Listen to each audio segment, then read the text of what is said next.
Specie Aeternitatis. The full reading of the curse. Cursed be he by day, and cursed be he by night. Cursed be he when he lies down, and cursed be he when he rises up. Cursed be he when he goes out, and cursed be he when he comes in. The Lord will not spare him. But then the anger of the Lord and his jealousy shall smoke against that man, and all the curses that are written in this book shall lie upon him. And the Lord shall blot out his name from under heaven. And the Lord shall separate him unto evil out of all the tribes of Israel, according to all the curses of the covenant that are written in this book of the law. I am old now. The breath comes slower. The light of the day no longer warms me as it did in my youth. And though my body has withered, my mind, this cursed, blessed mind, remains awake. Awake to the beauty, awake to the sorrow, awake to the dreadful simplicity of truth. I see the rituals, those well-worn habits of men who prefer comfort to thought. I see the holidays, dressed in finery and food, yet empty of spirit. I see the churches, grand in their architecture, yet built atop the bones of dissenters. I see men proclaiming love while sharpening swords behind altars. And I see children taught not to question, but to obey. How simple it is to choose the fable over the infinite, to bow before fantasy rather than stand before nature. How seductive the myth, how easy the lie, how comforting the notion that an all-seeing eye grants purpose to suffering and permission to hate. But I could not lie. No divine revelation ever came to me. Only the clarity of reason and the endless, terrible beauty of existence. It was never God, as they say. It was always nature, infinite, indivisible, necessary.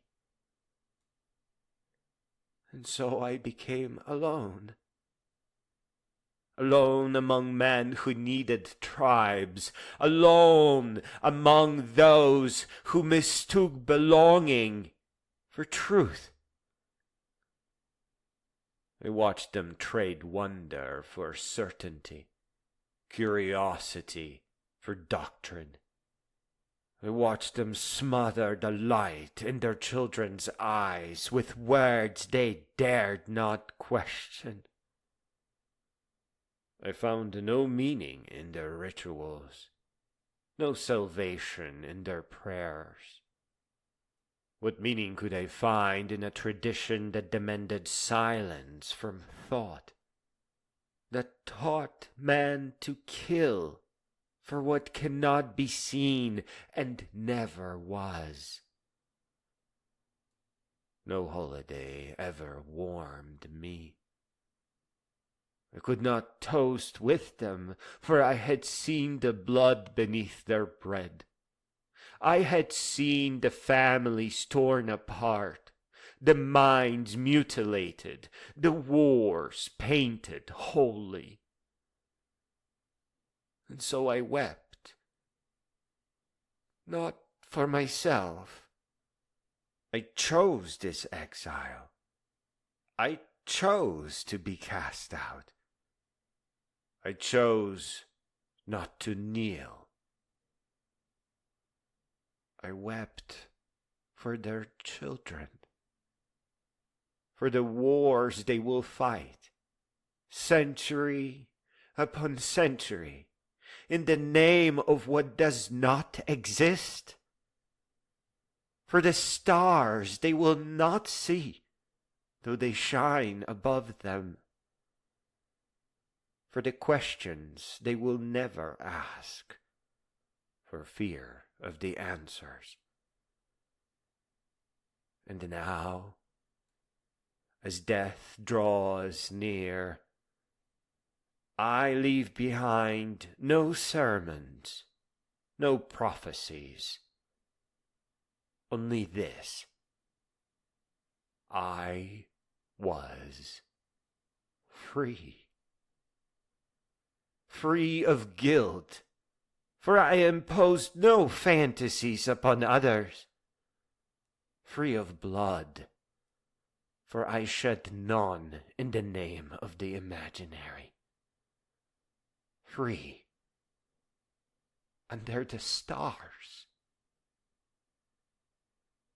To those who condemned me, who cursed my name with 1,000 ancient words, I have lived beyond your curse. I have looked upon the infinite without trembling. I have loved the truth, though it gave me no comfort. I die unafraid, for I have seen eternity, not in heaven, but in the laws that bind all things, the silent harmony of the universe. I have seen nature.